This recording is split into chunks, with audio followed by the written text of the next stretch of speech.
a millionaire cruelly humiliated his cleaning lady, accusing her of theft and trying to pull a scam after discovering she was pregnant. He threw her out of his life and sent her away like she was trash.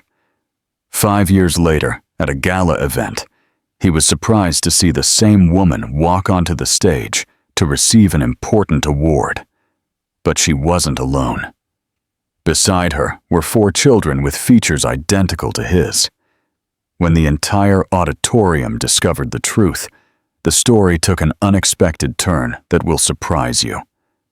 Subscribe and comment from where you are listening. Chapter 1. The Price of Betrayal. The fine May rain turned the city into an impressionistic painting, where the lights of the buildings dissolved into golden brushstrokes on the wet asphalt. On the 20th floor of St. Clara's Hospital, Lucia Hale adjusted her white lab coat for the 3rd time in 5 minutes, watching through the panoramic window as the traffic snaked through the avenues like pulsing veins of the city. 5 years. 5 years since she had set foot in these upscale neighborhoods, since she had breathed the rarefied air of the privileged.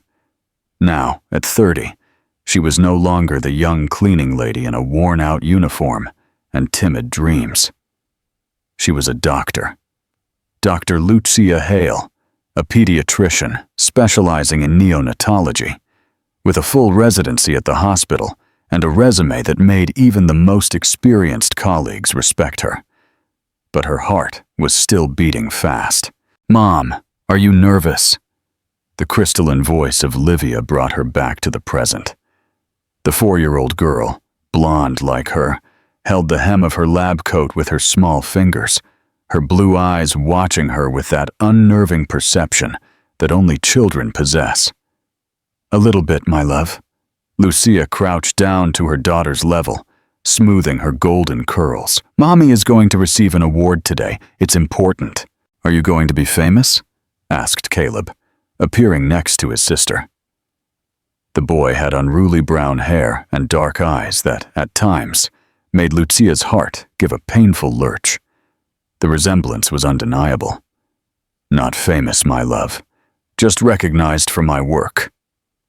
Lucas, always the most observant of the 4, frowned as he adjusted the small tie of his child-sized suit.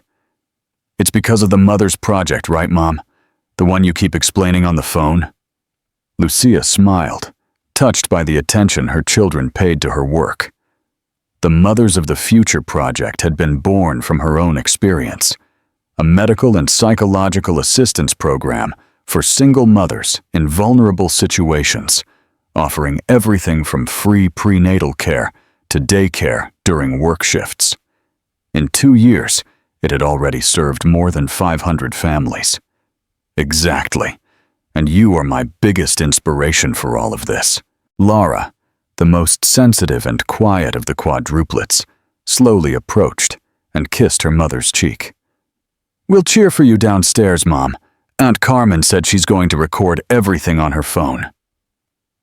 Carmen, the 62-year-old neighbor who had become a grandmother by heart, waved from the armchair in the corner of the VIP waiting room. She was the only person Lucia fully trusted with the children. "Ready, darling." Carmen stood up, adjusting her bag. "They're going to start calling the honorees soon." Lucia took a deep breath. The annual charity event at St. Clara's Hospital brought together the city's medical and business elite. Sponsors, directors, renowned doctors, and also some faces she preferred not to encounter. But she couldn't run forever, not when she had built a solid career with her own sweat. They went down to the main auditorium. The atmosphere was a symphony of discreet elegance. A crystal chandelier, walls lined with noble wood, white flowers in imposing arrangements.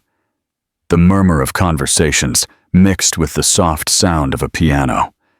Lucia recognized some colleagues, greeted authorities in the medical field, but maintained a professional, polished smile, protecting herself behind the mask she had learned to wear.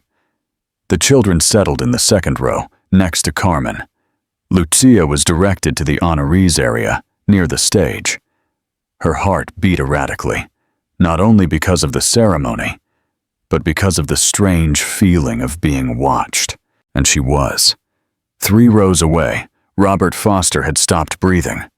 At 30, he was still the same imposing man who dominated magazine covers, but his eyes carried a melancholy that didn't exist 5 years ago. His impeccable designer suit couldn't hide the weight he carried on his shoulders. Since he had fully taken over the family business after his father's death, he had become even more reclusive, even more solitary.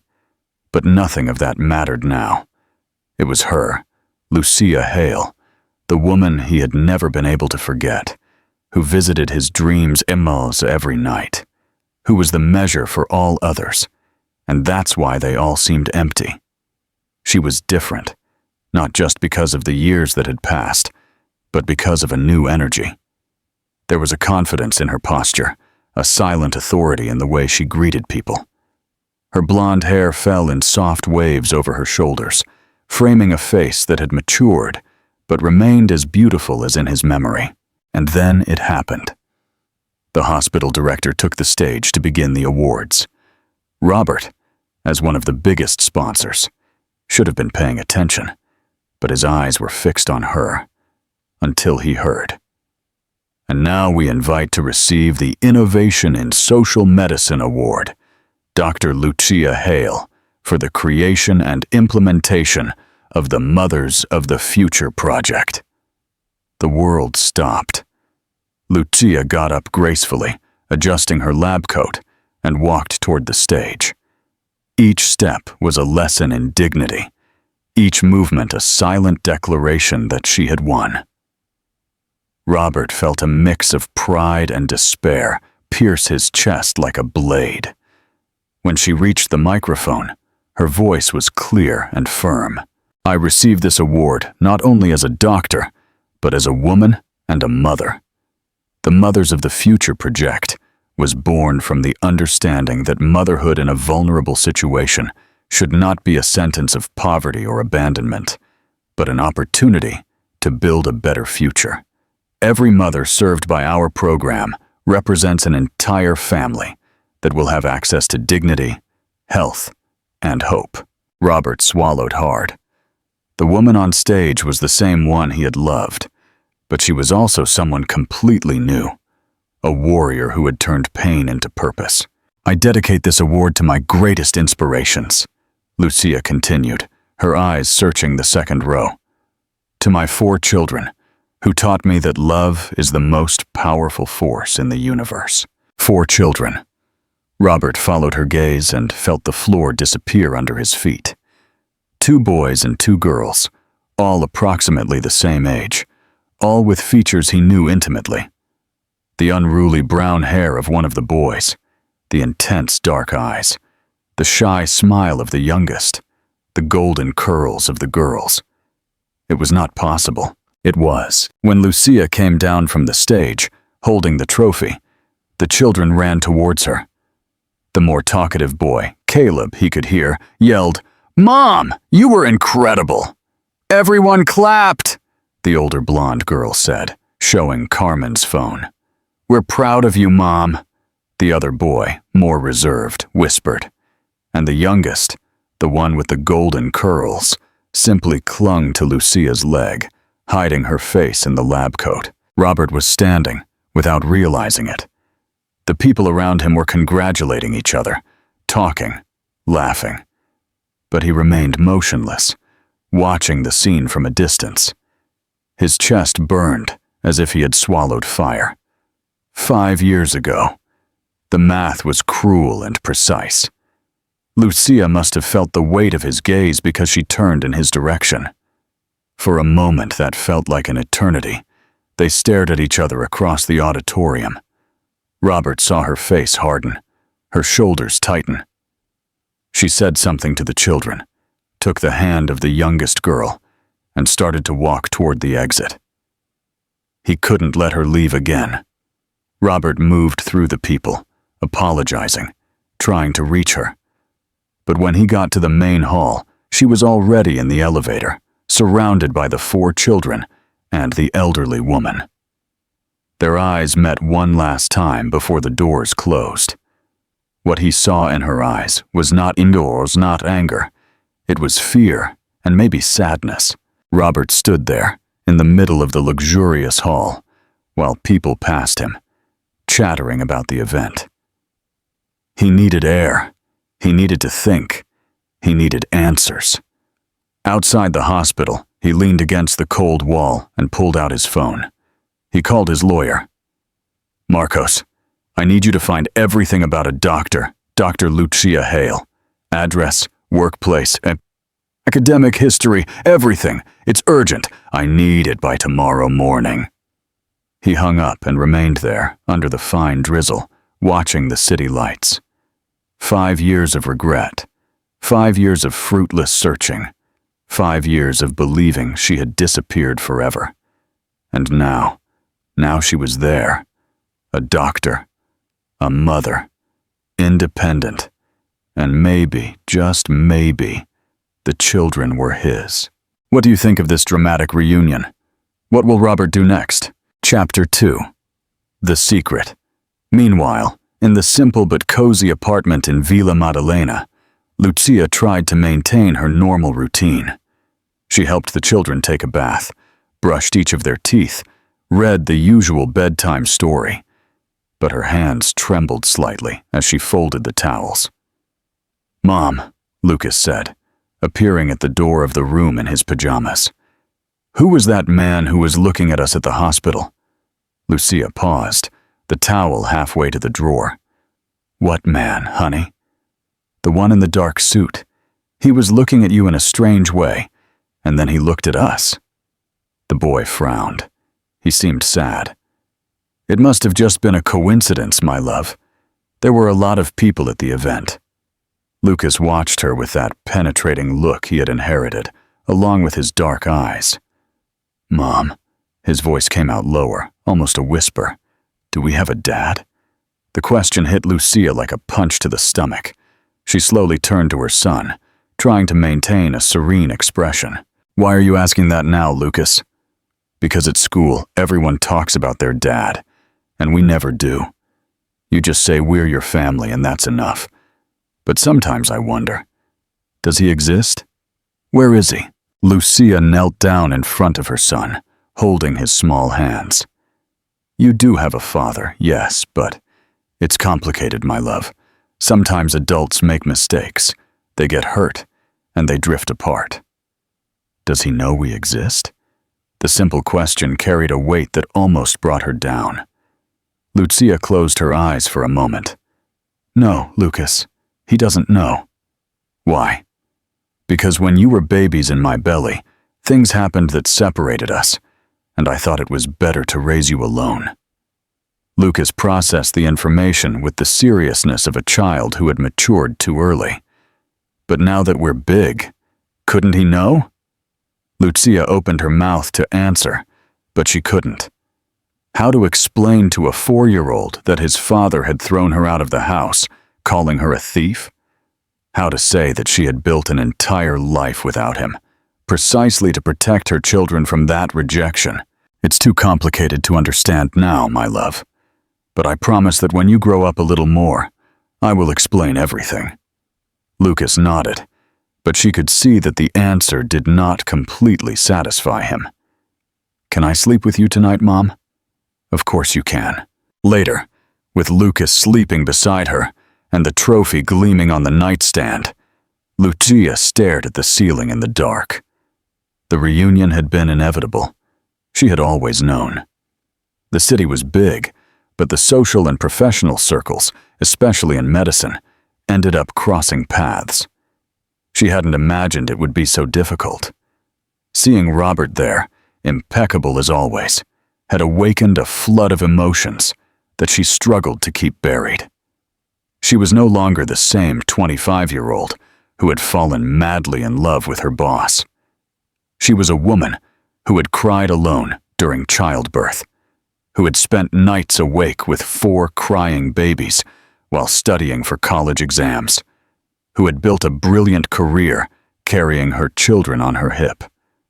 But a part of her, a small and stubborn part she hated, still remembered the taste of his kisses, the feeling of safety in his arms, the whispered promises in the dark. No, she thought firmly. I'm not going back to being that person. Lucia turned on her side, pulling up the blanket. Tomorrow would be a new day. She had appointments, surgeries to attend, meetings about the project's expansion. There was no time for ghosts of the past. But as she fell asleep, she couldn't stop the image of Robert's dark eyes, so similar to Lucas's and Caleb's, from invading her dreams. And a few blocks away, in a luxurious penthouse overlooking the city, Robert remained awake on the balcony, a glass of untouched whiskey in his hands, watching the city lights blink like fallen stars. Tomorrow, he thought, tomorrow he would find out the truth. Even if it cost him everything he had built in those 5 years to forget Lucia Hale. Even if it destroyed what was left of his heart. Chapter 3. The Truth and the Lie. St. Clara's Hospital woke up with the usual morning bustle. Lucia adjusted her stethoscope while reviewing the charts of her young patients, but her concentration was fragmented.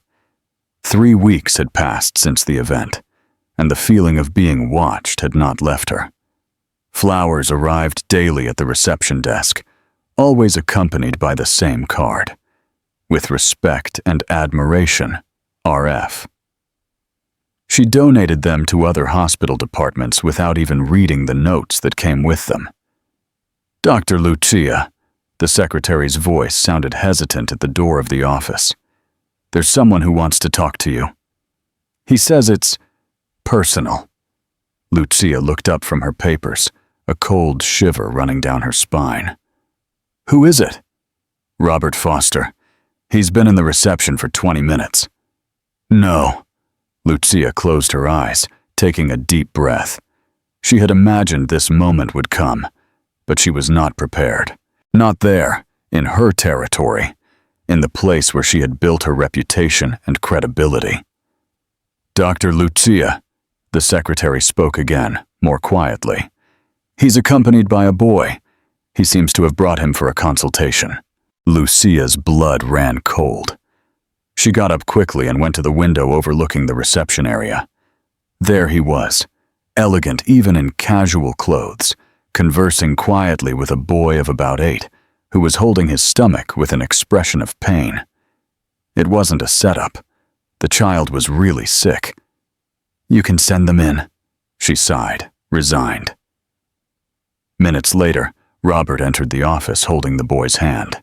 His eyes met hers immediately, and it was as if 5 years disappeared in the blink of an eye. He was thinner.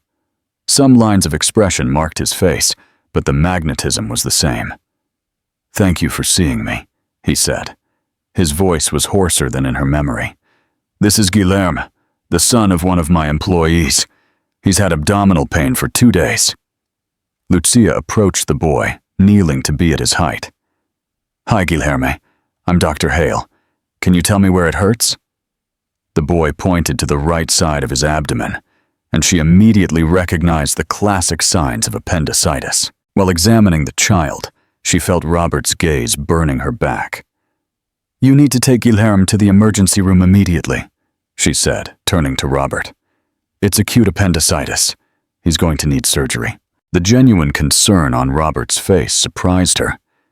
He knelt beside the boy. It's going to be okay, champ. The doctor is going to take care of you, all right? While she arranged the transfer and called the surgical team, Lucia watched as Robert reassured the child. There was a kindness there that she vaguely remembered, buried under layers of resentment. Can I talk to you? He asked when Guilherme was taken away by the nurses. Please. Lucia hesitated. Part of her wanted to send him away, to protect the peace she had won.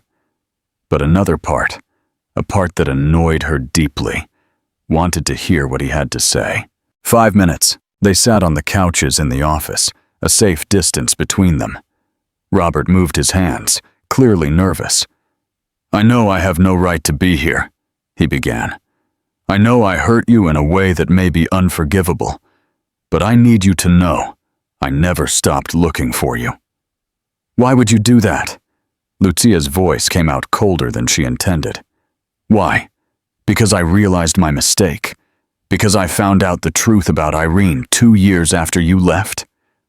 He took a deep breath. "And because I could never forget you." Lucia felt her chest tighten, but she kept her expression neutral. "You found out the truth?"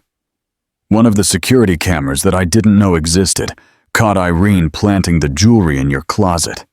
His voice trembled slightly. "Lucia, I fired her on the spot. I almost prosecuted her, but you had already disappeared, and I didn't know how to find you." The silence stretched between them, heavy with 5 years of hurt and unsaid words. "Your children?"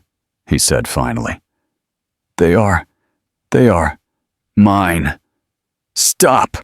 Lucia cut him off, standing abruptly. "Your 5 minutes are up." "Lucia, please." "No." She turned to face him, her eyes shining with a contained fury. "You think you can show up here after 5 years, with flowers and apologies, and that I'm just going to forget? You called me a thief, you humiliated me, you threw me out as if I were trash." Robert stood up too, his face contorted with pain. "I know, and I know I don't deserve forgiveness, but if they are my daughters..." "Caleb," Lucia's voice went up a notch. "You still doubt me? That's not it. It's just, I need to be sure. I need to know if I can be their father. You had your chance to be a father. You lost it when you decided not to trust me." Lucia headed for the door, but his voice made her stop. "I love you." The words floated in the air like a confession torn from his chest. Lucia turned slowly. "You loved," she corrected, her voice breaking. "You loved a naive cleaning lady who believed in fairy tales. That person no longer exists. I love the woman you've become too. The doctor, the mother, the warrior. Everything you are." "Get out," she whispered. "Please." Robert hesitated for a moment, then nodded slowly. "I'm not going to give up, Lucia. Not on you, not on them." When he left, Lucia leaned against the closed door, her legs trembling. Part of her had wanted to hear those words for years of lonely nights. But another part, the part that had learned to protect itself, knew that love alone was not enough to heal certain wounds. Chapter 4. The Unveiling. 2 weeks later, the storm arrived. Lucia was preparing breakfast when her phone exploded with notifications. Messages, calls, comments on social media she didn't even know existed. Carmen came running, her face pale, holding a magazine. "Darling, you have to see this." The cover of a gossip magazine displayed an old photo of Lucia in a cleaning uniform, entering Robert's mansion, next to a recent photo of her at the hospital event. The title screamed, "Cleaning lady, doctor, and opportunist. The scandal of Robert Foster's ex." The text alleged that Lucia had a clandestine relationship with Robert 5 years ago, that she got pregnant on purpose, but was caught stealing valuable jewelry before she could complete the scam. It also stated that the quadruplets who accompanied Lucia to the hospital event were born exactly 9 months after she was fired. "Mom!" Caleb's voice sounded scared. The boy had appeared in the kitchen, followed by his siblings. "Why is Aunt Carmen crying?" Lucia quickly folded the magazine, but it was too late. The phone continued to ring incessantly. "It's just work, honey. You have breakfast? We're already late." But in the middle of the morning, the school director called. Some parents had seen the article and were concerned. It would be best if the children stayed home until the situation calmed down. In the afternoon, the director of the private clinic where Lucia worked part-time called her for an awkward conversation. Her contract would be temporarily suspended until the misunderstanding was cleared up. When she got home, she found journalists at the door of the building. She had to enter through the garage like a fugitive. Lucas, always observant, stared at her during dinner. "Mom, are you sad because of those men with cameras downstairs?" "It's work, my dear. It will pass." "They said your name several times," Livia said, playing with her food. "And they said a bad word." Lucia's heart broke. She had built an entire life to protect her children, and now they were exposed to this. That night, after putting the children to bed, Lucia locked herself in the bathroom and cried as she hadn't cried in years. 5 years of hard work, of building a reputation, of fighting to be respected, all destroyed by a lie. 3 days later, when she thought the worst was over, the twist came. Carmen knocked on the door, out of breath, holding her cell phone. "Lucia, you have to see this." The screen showed the country's most accessed news portal. The headline made Lucia's world spin. Video: Housekeeper confesses to framing fake theft. Lucia Hale is innocent. The video had been recorded on the security cameras of the Foster mansion 3 days earlier. It showed Robert confronting Irene in the office, and she, clearly agitated, confessing everything. "Yes, I planted the jewelry in her closet. That tramp was trying to steal you from me. I deserved to be by your side, not her. I gave my life for this house." The full confession was there. The revelation that she had planted the evidence, lied about seeing Lucia stealing, and manipulated the situation out of an unhealthy jealousy. In a few hours, the video had gone viral. The hashtags "Justice for Lucia" and "Irene is exposed" dominated social media. Journalists who had previously attacked her were now calling, asking for interviews to tell her side of the story. But the person who knocked on her door at the end of the day was not a reporter. "Lucia!" Robert was standing in the hallway, his face marked by exhaustion. "Can we talk?" She let him in, but kept her distance. He looked around the simple but cozy apartment, the children's drawings on the fridge, the toys organized in the corner of the living room. "I didn't know," he said, without mincing words, "about the second confession, about what she said to the press." "You didn't know, or you didn't want to know." "When I found out she had leaked the story, I confronted her immediately. I had no idea she would continue to attack you." Lucia sat on the sofa, too tired to stand. "What do you want, Robert?" "I want to make it right. I want to help clear your name publicly. You want to feel less guilty?" He stopped, as if he had been slapped. "Maybe, but I also want to meet my children." "How are you sure they're yours?" "Because I saw them. Because in their eyes I recognize my own. Because you would never lie about something like that." Lucia watched him for a long moment. There was sincerity there, but also desperation. "They don't know who you are," she said finally, "and I don't know if I'm ready for that conversation. I can wait. I can earn their trust slowly. And yours too, if you give me a chance. A chance for what? To be the father I should have been from the beginning. To be the man you deserved 5 years ago." Before Lucia could answer, Lara appeared in the living room, rubbing her sleepy eyes. "Mom, who is he?" Robert froze. It was the first time he had seen one of his daughters up close. Lara had Lucia's golden curls, but something in her expression, in the way she tilted her head, was pure paternal inheritance. "He's a friend of Mommy's, honey. Go back to bed." "Hi," Robert said softly, kneeling down to the girl's level. "I'm Robert." Lara observed him with the natural curiosity of children. "You're handsome," she declared with the brutal honesty of a 4-year-old. "You look like Caleb." But Robert's heart almost exploded in his chest. "I do?" he managed to say, his voice choked. "You do. You have the same eyes." She turned to Lucia. "Mom, Can I show him my drawing? Lucia hesitated, but nodded. Lara ran to her room and returned with a sheet of paper full of colorful scribbles. It's our family, she explained to Robert, pointing to 5 stick figures. This is me. This is Livia. This is Caleb. This is Lucas. And this is Mommy. We are complete like this. Robert swallowed the lump in his throat as he looked at the drawing. 5 people. A family that had formed without him. It's very beautiful, he managed to say. You draw very well. Lara smiled proudly and ran back to her room. Robert remained kneeling on the floor, his hands trembling slightly.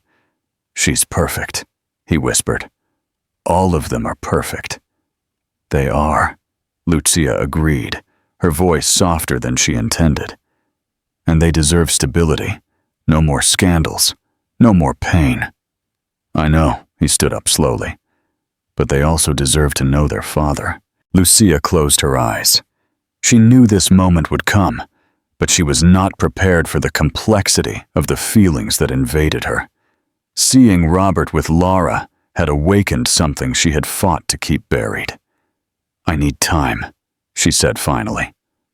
As much time as you need, Robert said, heading for the door but stopping before he left. Lucia, thank you for raising them alone, for being both father and mother at the same time, for becoming this incredible woman. After he left, Lucia sat on the couch where moments before Lara had shown him the drawing. A complete family, the girl had said. But was it really complete? Or had a piece always been missing? And for the first time in 5 years, Lucia allowed herself to imagine what it would be like if that piece finally found its place. Even knowing that some puzzles, once broken, never fit back together in exactly the same way. Chapter 5. The Path to Forgiveness. 3 months after Irene's confession, Lucia's life had returned to a more normal rhythm. The private clinic had rehired her with formal apologies. The hospital had offered her a promotion, and the children had returned to school without being harassed by curious people. But the most significant change was Robert's visits. They started timidly, supervised.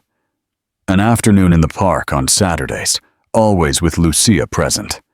Robert arrived with books, games, and small gifts that were not too ostentatious, but carried genuine affection. Caleb was the first to give in. The boy had inherited his father's fascination with cars, and when Robert showed up with a detailed model of a classic Mustang for them to assemble together, the boy's eyes lit up in a way Lucia hadn't seen in a long time. Is it just like the one you have in your garage? Caleb asked, fitting a tiny piece. Very similar. Maybe one day you can see it up close. Really? The enthusiasm was impossible to contain. Lucia watched from the park bench, her heart aching. Seeing Robert with their son was like watching 2 versions of the same person at different ages. The patience, the way he explained each step, the way Caleb naturally snuggled up next to him. Lucas was more difficult. The observant boy had noticed the changes in the routine, the whispered conversations between his mother and Carmen, the tension that still existed when Robert came for visits. "Mom," he said one morning, while getting his school backpack ready, "is Robert our father?" Lucia almost dropped her cup of coffee. She had rehearsed this conversation 1,000 times, but when the moment came, the words escaped her. "Why are you asking that, honey?" "Because he looks at us the same way you do, and because when he smiles, he looks just like Caleb." Lucas stared at her with that disconcerting seriousness. "And you look different when he's here." "Different how?" "Sad and happy at the same time." The children's perception never ceased to surprise her. Lucia knelt down in front of her son. "Yes, Lucas, Robert is your father." "Why didn't he live with us?" Because sometimes adults make mistakes, my love. Mistakes that hurt a lot. And Mommy needed to raise you alone to protect you from that. Lucas processed the information carefully. But now he wants to be our real dad? He's trying to learn how. And you're going to let him? The simple question carried an immense weight. Lucia took a deep breath. I'm learning too, honey. To forgive, to trust again. It's difficult for adults sometimes. Lucas nodded, as if he perfectly understood the complexity of human feelings. But can I call him Dad? The question hit Lucia like a sweet and sharp blade at the same time. If you want to, you can. That afternoon, when Robert came for his weekly visit, Lucas approached him with characteristic determination. Hi, Dad. Robert stopped mid-motion, as if he had received an electric shock. His eyes filled with tears that he struggled to hold back. Hi, son, he managed to say, his voice choked. And when Lucas let himself be hugged, Lucia had to turn away, so no one would see her own tears. Livia and Laura were won over little by little. Livia, through books. Robert discovered that she loved stories and started bringing her illustrated volumes, reading to her with different voices for each character. Laura, more sensitive, was won over through music. Robert had played the piano in his youth, and when he found a small abandoned keyboard in the park, he started teaching simple melodies to the girl. Dad, Laura said one afternoon, as she plunked out a simple song. Are you going to live with us? The question echoed in the almost empty park. Robert looked at Lucia, who was pretending to be engrossed in a medical book. I would love to, but I need your mom to forgive me first. Forgive what? Things that happened before you were born. I hurt your mom, and she needs to be sure that I won't hurt her again. Laura frowned, thoughtful. But you don't seem mean. Sometimes good people do bad things, Princess. And when that happens, they need to work very hard to show they've changed. And are you doing that? I'm trying. Laura smiled, as if the explanation made perfect sense. Then I think Mom will forgive you soon. She's good at forgiving. Robert smiled, but when he looked at Lucia, he saw that she had stopped pretending to read. She was watching them with an expression that was impossible to decipher. The final shift came on a late October morning. Lucia was awakened by loud crying from the girls' room. Laura had a high fever, was vomiting, and her small body was shaking violently. It was a febrile seizure. Carmen! She yelled, picking up her daughter. Call a taxi! But before Carmen could move, the phone rang. It was Robert. Lucia! I'm sorry to call so early, but I was passing by the building on my way back from a meeting and saw the lights were on. Is everything okay? Laura is sick. I need to take her to the hospital now. I'm coming up. In 2 minutes, he was at the door. He saw a desperate Lucia holding an unconscious Laura, and he didn't hesitate. My car is downstairs. Let's go. The drive to the hospital was a blur of sirens, whispered prayers, and an ambulance meeting them halfway.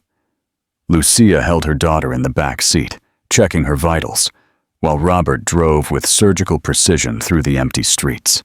It's going to be okay, he repeated, more to himself than to her. It's going to be okay. At the hospital, while Laura was being attended to by the medical team, Robert stayed in the hallway. He didn't try to console Lucia with empty words. He just stood there, a solid presence, in case she needed him. At 5 a.m, when the doctors confirmed that Laura was stable, just a strong virus, nothing serious, Lucia finally collapsed. 5 hours of tension, fear, and adrenaline came out in desperate sobs, and Robert hugged her. He didn't ask for permission, didn't hesitate.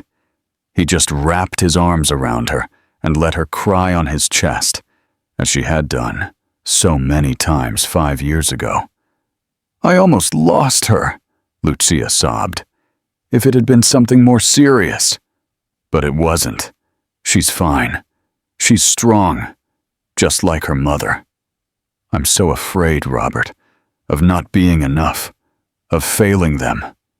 You are the best mother I have ever seen, he said, gently brushing her hair from her face. And you are no longer alone. When Lara woke up a few hours later, she found her parents sitting together by the bed. Not hugging, but close, united by their concern and love for her. Dad, the weak voice whispered. You stayed here all night? I did, and I'll stay as long as you need me to. And whenever I get sick? Always. And on other days too? Robert looked at Lucia, who for the first time in months didn't immediately look away. If your mom lets me, he said. If she thinks I deserve a chance. Lara turned to her mother with that seriousness that was sometimes startling. Mom, do you think he deserves it? Lucia was silent for a long moment, watching Robert's tired face, the way he held Lara's small hand with infinite delicacy. I think everyone deserves a second chance, she said finally, if they prove they've changed. And has he proved it? He's proving it. Robert closed his eyes, as if saying a silent prayer. Then I think Mom will forgive you soon. She's good at forgiving. Then I guess I have to learn faster, he laughed, because I want him to live with us. 6 months later, the family was in therapy. Dr. Marina was a psychologist specializing in family reconstruction, and the sessions happened once a week, sometimes with everyone together, sometimes just with Lucia and Robert. How do you feel about the forgiveness process? Dr. Marina asked in a session with just the adults. It's harder than I imagined, Lucia admitted. It's not just about forgiving what happened. It's about learning to trust again, to believe that it won't happen again. And you, Robert? I understand her hesitation. I broke her trust in a terrible way, but I'm willing to work for as long as it takes to rebuild it. And how are the children dealing with all this? Better than us? Lucia laughed. Sometimes they're more mature than adults. It was true. Caleb had started inviting Robert to school meetings. Lucas asked for help with his math homework. Livia showed him her new drawings. Lara simply snuggled up on his lap during movies, as if she had always done that. Maybe, Dr. Marina suggested, you're ready for the next step. What would that be? Robert asked. Living together, not as a couple necessarily, but as a family. Lucia felt her stomach turn. I don't know if I'm ready. It doesn't have to be forever, the psychologist continued. It can be an experiment for a few weeks to see how it works in practice. Robert leaned forward in his chair. I would buy a new house, for all of us. Not my house, not yours. A new place that would be ours. And if it doesn't work out, then I'll move out, he said simply. And we'll continue with the visits as before. Lucia looked out the office window, watching the people pass on the street. Families, couples, children, normal lives, without the complexity that hers carried. Can I think about it? Of course. That night, Lucia gathered the children in the living room. It was time for a serious conversation. What do you think about moving to a new house, a house where Dad would live with us? The reaction was instantaneous. Caleb jumped off the sofa. Lucas smiled openly. Livia clapped her hands, and Lara threw herself into her mother's lap. Really, Mom? Caleb asked. A house with a big yard and a room for each of us, Livia completed. Slow down, Lucia laughed. Let's take it slowly. It would be an experiment first, to see if we can be a real family. We already are a family, Lucas said, pragmatic as always. We just need Dad to live with us officially. What if you fight? Lara asked, worried. If we fight, we'll talk and work it out, like families do. And if you can't work it out? Lucia hesitated. It was the question she herself was asking. Then we'll find another solution. But I promise that you will always have a mom and a dad, living together or apart. The children look at each other as if having a silent conversation. We want to try, Lucas said, speaking for all of them. We want a complete family. The house that Robert bought was in a quiet neighborhood. It was not a mansion, but it was spacious, with a large yard. 4 bedrooms for the children, an office for Lucia, and a music room where Robert had installed a real piano. The move happened on a Saturday morning with the help of Carmen and some friends. The children ran through the new house, choosing rooms, exploring every corner with characteristic excitement. "Mom!" Laura yelled from the backyard. "There's a swing set and a small pool," Livia completed. Lucia watched everything from the porch, her heart divided between joy and apprehension. Robert approached, carrying the last box. "Regretful?" "Terrified," she admitted. "But not regretful at all. It's a beginning." On that first night, after putting the children to bed in their new rooms, Lucia and Robert sat on the porch, watching the city lights. "Thank you," she said suddenly. "For what?" "For not giving up. For persisting, even when I made everything difficult. You had every right to not make it easy. I know, but still, thank you." They were silent for a moment, listening to the night sounds of the neighborhood. "Lucia? I love you. Still do. Always have." She closed her eyes, letting the words sink into her chest. "I know," she whispered, "and I'm learning to love again, to trust in love. We can learn together?" "I think so." And for the first time in 5 years, when Robert held out his hand, Lucia took it. A year later, in the same auditorium at St. Clara's Hospital, where everything had begun, Lucia took the stage again. This time, not to receive an award, but to give a talk on resilience and family reconstruction. The Mothers of the Future project had expanded to 5 hospitals. Lucia had become a national reference in social medicine, and her personal story, which she shared with courage and transparency, inspired women across the country. "The second chance," she said into the microphone, looking out at the packed auditorium, "is not about forgetting the past. It's about transforming pain into wisdom, mistakes into learning, and mistrust into a more mature and conscious trust. Forgiveness is not a single act. It's a daily choice. And when we choose to forgive, we are not just freeing those who hurt us. We are freeing ourselves to live fully again." In the front row, the 4 children watched her with pride. Caleb wore a small tie just like his dad's. Lucas held a notebook where he was writing down his mother's important lines. Livia held a sign that read, "My mom is amazing." And Lara held Robert's hand, who couldn't take his eyes off Lucia. When the speech was over, to a round of emotional applause, Lucia came down from the stage. She expected to find her family in the hall, but they weren't there. She followed the sounds coming from the hospital's outer garden and stopped at the entrance, her heart racing. Robert was kneeling on the lawn, surrounded by the 4 children. In his hand, a small blue box. "Lucia Hale," he said, his voice trembling with emotion. "You taught me that true love survives mistakes, that a family can be rebuilt on a stronger foundation, and that some people are worth any battle." The children were silent, but their smiles lit up their faces.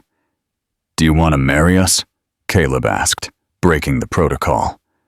Robert laughed, tears running freely down his cheeks. "Do you want to be my wife? And let me officially be the father of these 4 amazing people forever?" Lucia looked around. Some hospital staff had stopped to watch. Carmen was crying openly. Dr. Marina was filming everything on her cell phone. "Say yes, Mom," Livia encouraged. "Please," Lara completed. "You're taking too long," Lucas said, pragmatic as always. Lucia knelt down too, getting on the same level as Robert and the children. "Yes," she said simply. "I want to marry you. All of you." The kiss was accompanied by hugs from 4 excited children, laughter, tears, and applause from strangers who had stopped to watch. When they separated, Lara pulled on her mother's dress. "Mom, now we can make a new family drawing?" "Of course, my love. This time there will be 6 people." "6?" Lucia frowned. "There are 5 of us." Lara smiled with that mysterious wisdom that only children possess. It's because when people really love each other, someone else always comes along to love too. And as if it were a prophecy, 8 months after the wedding, Lucia found out she was pregnant with twins. But that's another story. For now, it was enough to know that sometimes families break to rebuild stronger. That forgiveness is a superpower. That true love has no expiration date, and that when 2 people truly belong together, the universe conspires for them to find their way back to each other, even if it takes 5 years, even if they have to go through pain, even if they have to learn that mature love is stronger than young love, because it survived the storm. The perfect family. A year later, the laughter echoed in the backyard of their new home, mixing with the splash of water in the pool and the excited shouts of the children. It was a typical Saturday for the Foster family. Chaotic, noisy, and perfect.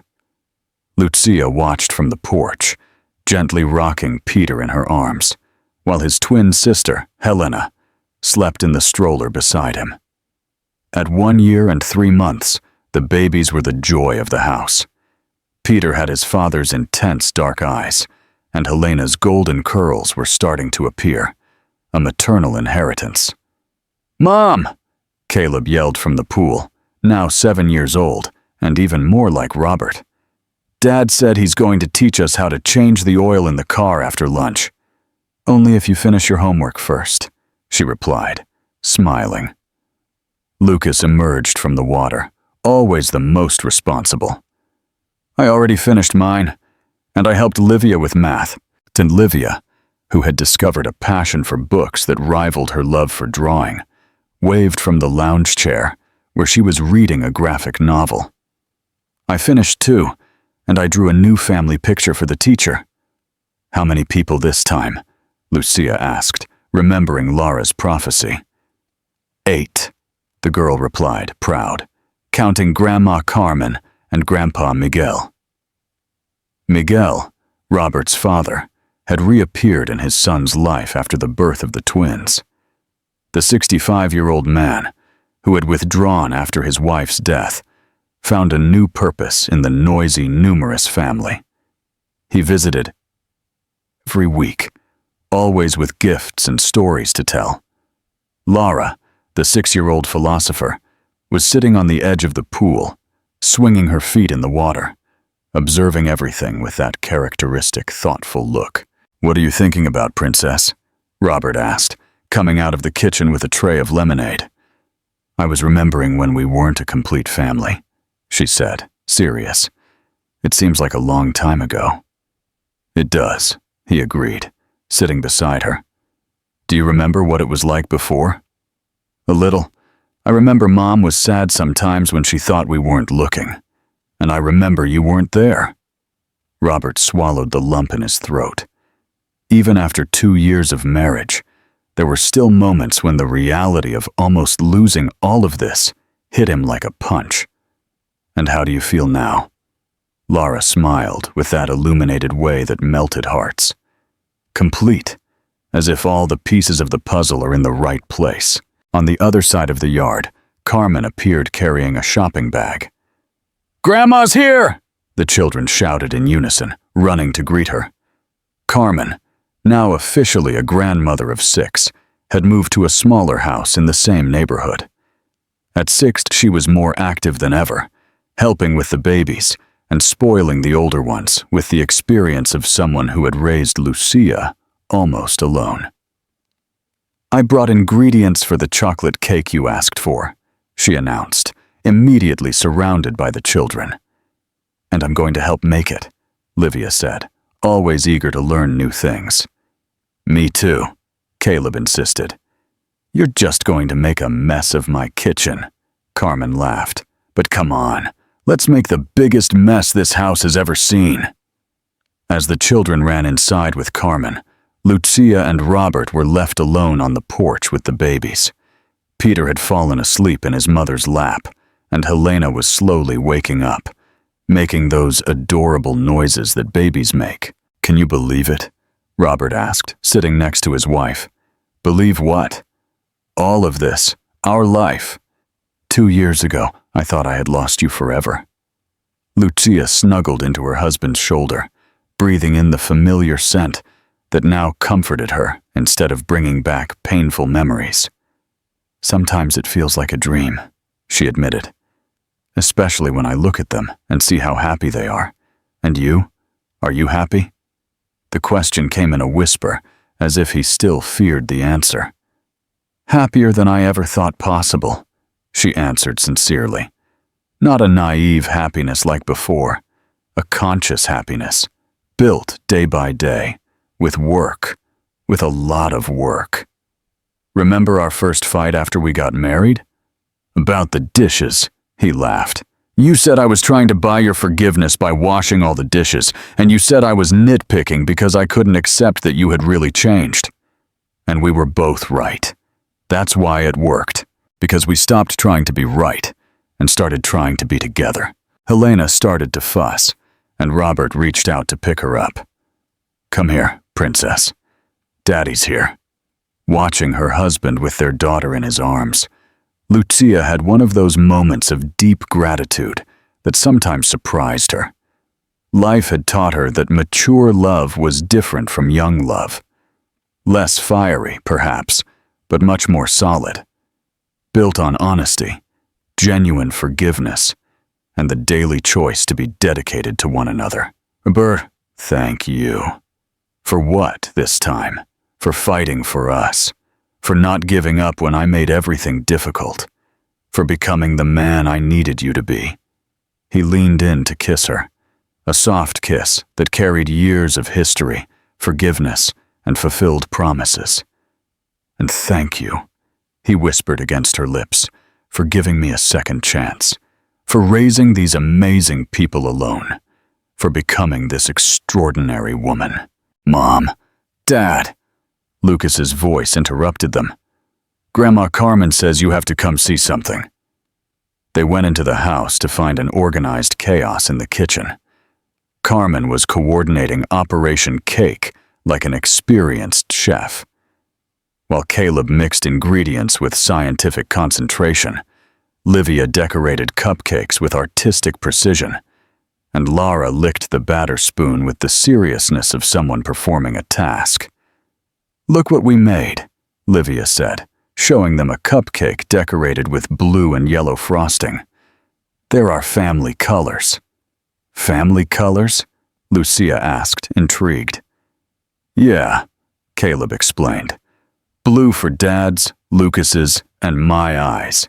Yellow for your hair, Livia's, and Lara's." "What about the babies?" Robert asked. "Oh, they're the mix of everything," Lara said philosophically. "Peter has the blue eyes, but he's going to have brown hair. Helena's going to have yellow hair, but blue eyes too.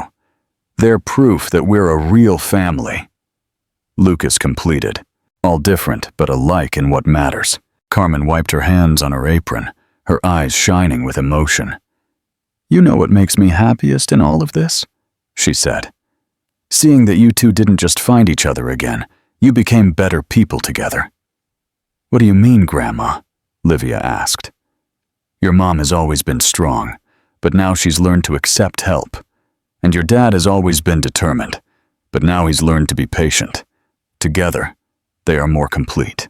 That night, after putting all the children to bed, a process that now involved 6 beds, 3 different stories, and at least 4 cups of water, Lucia and Robert met again on the porch. The sky was starry, and the silence of the neighborhood wrapped around them like a hug. "What are you thinking about?" he asked. "How funny life is. 5 years ago, if someone had told me I'd be here, married to you, with 6 children, I would have thought it was impossible. And now I can't imagine it being any other way." Robert pulled her closer, and she snuggled into his lap, as she had learned to do again. "Lucia, I love you. Not just what you were or what you became. I love what we became together." "I love it too," she whispered. "I love our mess, our chaos, our 6 impossible children, our life that never stops." "And would you love something else?" he asked with a playful tone she knew well. "Robert Foster," she said, pulling away to look him in the eyes. "Don't tell me you're thinking about more children." "I'm just asking hypothetically. 6 children. Robert? 6. But Lara said that when people really love each other, someone else always comes along." "Lara is 6 years old." He laughed, kissing the top of her head. Okay. 6 is perfect." "It is perfect," she agreed. And it was. In the house, the children slept peacefully, dreaming of adventures and cupcakes. The babies breathed softly in their cribs. Carmen rested in her small house, happy to see the family she helped raise finally complete. And on the porch, under the stars, 2 hearts that had been lost and found again beat in the same rhythm, planning not for more children, at least not yet, but for more years of happiness built day by day with patience, forgiveness, and unbreakable love. Because in the end, they had learned the most important lesson of all. True families are not perfect. They are resilient. They don't avoid storms. They learn to dance in the rain. And when they looked to the future that night, they saw only infinite possibilities of love, laughter, and a happiness that this time they were sure was there to stay. I hope you enjoyed this version. Let me know if you want more.